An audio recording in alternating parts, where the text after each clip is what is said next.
Police ക്രൂരമായി മർദ്ദിച്ചെന്ന ആരോപണവുമായി DYFI നേതാവും സിപിഐഎം കരൂർ ബ്രാഞ്ച് സെക്രട്ടറിയുമായ എസ് അജ്വദ് അകാരണമായി മുഖത്തടിക്കുകയും നെഞ്ചത്ത് ചവിട്ടുകയും ചെയ്തു എന്നാണ് പരാതി. ജാമ്യത്തിലിറക്കാൻ അമ്പലപ്പുഴ പോലീസ് സ്റ്റേഷനിൽ എത്തിയപ്പോഴായിരുന്നു മർദ്ദനമേറ്റത്. ഞാൻ ഈ ജാമ്യക്കാരെ വിളിക്കാൻ വേണ്ടി പുറത്തുനിന്ന് ഫോൺ ചെയ്യാൻ നേരത്താണ് പുറത്ത് നിൽക്കുന്ന ചെറുപ്പക്കാരോട് എന്താ ഇവിടെ നിൽക്കുന്നതെന്നൊക്കെ ചോദിച്ചു വന്ന് വളരെ മോശമായ രീതിയിൽ ചീത്തയൊക്കെ വിളിച്ചു സംസാരിച്ചത്. ഞാൻ ഇത് കേട്ട് ഞാൻ ചെന്ന് കാര്യങ്ങൾ ചോദിച്ചപ്പം നീ ആരാടാന്ന് ചോദിച്ചാൽ എൻ്റെ മുഖത്തടിക്കുമായിരുന്നു ആദ്യമേ. പരസ്യമായി പൊതുസ്ഥലത്ത് വെച്ച്, അത് സ്റ്റേഷൻ്റെ അകത്ത് വെച്ച് പോലുമില്ല. ഇതുവരെ ഒരു തരത്തിലും ഒരു പ്രശ്നങ്ങളുണ്ടാകാതെ നിൽക്കുന്ന നമ്മളെയാണ് പോലീസുകാർ പൊതുസ്ഥലത്ത് വെച്ച് വളരെ മാരകമായിട്ടാണ് അടിച്ചത്. ഒരു 4-5 ചെറുപ്പക്കാരുടെ സ്ഥിതി വളരെ, അവർ തലയ്ക്കും പുറത്തും എല്ലാം മാരകമായി അടിച്ചിട്ടുണ്ട്. അവർ ഹോസ്പിറ്റലിലൊക്കെ അഡ്മിറ്റ് ആയിട്ടുണ്ടായിരുന്നു. മനീഷ് മഹിപാൽ ആലപ്പുഴയിൽ നിന്ന് കൂടുതൽ വിവരങ്ങളുമായി ചേരുന്നു. മനീഷ്, ഈ പോലീസ് ഈ രൂപത്തിൽ പെരുമാറിയത് എന്തുകൊണ്ടാണെന്നാണ് അറിയാൻ കഴിയുന്നത്?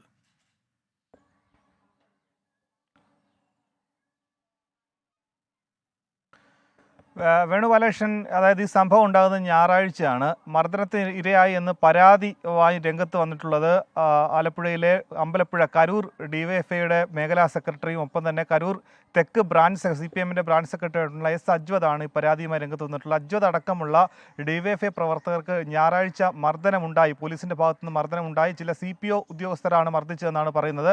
ഈ മർദ്ദനം ഉണ്ടാകാനുള്ള കാരണമായി ഇവർ പറയുന്നത് കുറച്ച് യുവാക്കൾ, അതായത് ഡിവൈഎഫ്ഐയിലൊക്കെ തന്നെ പ്രവർത്തിക്കുന്ന കുറച്ച് യുവാക്കൾ റോഡിലിരുന്ന് മദ്യപിക്കുന്നു എന്നതിൻ്റെ അടിസ്ഥാനത്തിൽ പോലീസ് കസ്റ്റഡിയിലെടുത്തിരുന്നു.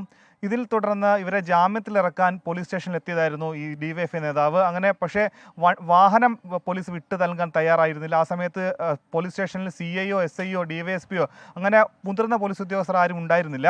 പക്ഷേ ഈ വാഹനം വിട്ടു നൽകാൻ തയ്യാറായിരുന്നില്ല. വാഹനം ഓടിച്ച വ്യക്തി മദ്യപിച്ചിട്ടില്ല എന്ന് ഇവർ വാദിക്കുകയും ചെയ്തു. ഇതേ തുടർന്നുണ്ടായ തർക്കത്തെ തുടർന്നാണ് അവിടെ പോലീസ് സ്റ്റേഷൻ്റെ പുറത്തുണ്ടായിരുന്ന അജ്വദ് അടക്കമുള്ള ഡിവൈഎഫ്ഐ നേതാക്കളെ പോലീസ് ഉദ്യോഗസ്ഥർ ക്രൂരമായി മർദ്ദിച്ചെന്ന പരാതിയാണ് ഉണ്ടാകുന്നത്. പിന്നീട് അമ്പലപ്പുഴ MLA H. സലാമിൻ്റെ സ്റ്റാഫ് അംഗത്തിൽപ്പെട്ട അമ്പലപ്പുഴ ഏരിയ കമ്മിറ്റി അംഗം അജ്മൽ ഹസനും സംഭവ സ്ഥലത്തെത്തി പോലീസ് സ്റ്റേഷനിലെത്തി. അങ്ങനെ അജ്മൽ ഹസനെയും ക്രൂരമായി മർദ്ദിച്ചു, ഒപ്പം തന്നെ അസഭ്യം പറഞ്ഞു എന്നൊക്കെയുള്ള പരാതി ഉയർന്നു. പിന്നീട് ഞായറാഴ്ച രാത്രി തന്നെ MLA H. സലാമും ഒപ്പം തന്നെ ആലപ്പുഴ CPM-ൻ്റെ ജില്ലാ സെക്രട്ടറി R. നാസർ അടക്കമുള്ള സ്ഥലത്തെത്തി. SIയും CIയും DYSP അടക്കമുള്ള ഉദ്യോഗസ്ഥരും അവിടെ സ്ഥലത്തെത്തി. അങ്ങനെ ഈ ആരെങ്കിലും പോലീസ് ഉദ്യോഗസ്ഥർ മോശമായി പെരുമാറിയിട്ടുണ്ടെങ്കിൽ, മർദ്ദിച്ചിട്ടുണ്ടെങ്കിൽ നടപടിയെടുക്കാമെന്ന് ഉറപ്പിന്മേലായിരുന്നു നേതാക്കൾ പിരിഞ്ഞു പോയത്. ഇന്നാണ് നിലവിൽ മുഖ്യമന്ത്രിക്കും DGPക്കും കരൂർ ബ്രാഞ്ച് സെക്രട്ടറി പരാതി പറയുന്നത്. പോലീസിൻ്റെ ഒരു വിശദീകരണം, ഈ സംഭവവുമായി ബന്ധപ്പെട്ട് അവിടെ തർക്കമുണ്ടായി, പോലീസും ഒപ്പം തന്നെ DYFI പ്രവർത്തനം തമ്മിൽ തർക്കമുണ്ടായി. അങ്ങനെ തർക്കത്തെ തുടർന്ന് ഈ രീതിയിൽ മർദ്ദിച്ചോ ഇല്ലയോ എന്നുള്ള കാര്യം പോലീസ് സ്ഥിരീകരിക്കുന്നില്ല, അതായത് അമ്പലപ്പുഴ CA സ്ഥിരീകരിക്കുന്നില്ല.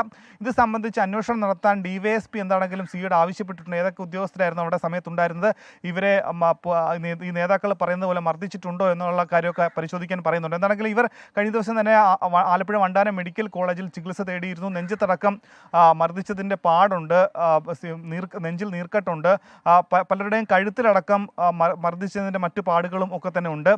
എന്നാൽ ഇവർ കൊടുത്ത പരാതിയിൽ പോലീസ് അത് അന്വേഷിക്കാനോ അവരുടെ മൊഴിയെടുക്കാനോ തയ്യാറായില്ലെന്ന വലിയ ആക്ഷേപമുണ്ട്. ആലപ്പുഴ അമ്പലപ്പുഴയിൽ പ്രത്യേകിച്ചും പാർട്ടിക്ക് വലിയ ശക്തിയുള്ള ഒരു കേന്ദ്രത്തിലാണ്, അവിടെ പോലീസ് സ്റ്റേഷനിലാണ് പൊതുപ്രവർത്തകരായി എത്തിയ, പോലീസ് സ്റ്റേഷനിൽ ജാമ്യത്തിൽ ഇറക്കാൻ വേണ്ടി എത്തിയ നേതാക്കളെ പോലീസ് ഈ പ്രകാരം ക്രൂരമായി മർദ്ദിച്ചു എന്ന ആരോപണം ഉയർന്നത്. അത് സംബന്ധിച്ച് സംസ്ഥാന പോലീസ് മേധാവിക്കും മുഖ്യമന്ത്രിക്കടക്കം അവർക്കെതിരെ പരാതി കൊടുക്കാനുണ്ടായ സാഹചര്യം ഉണ്ടാകുന്നത്. ശരി, മനീഷ് മഹിപാലാണ് ആലപ്പുഴയിൽ നിന്നും ചേർന്നത്.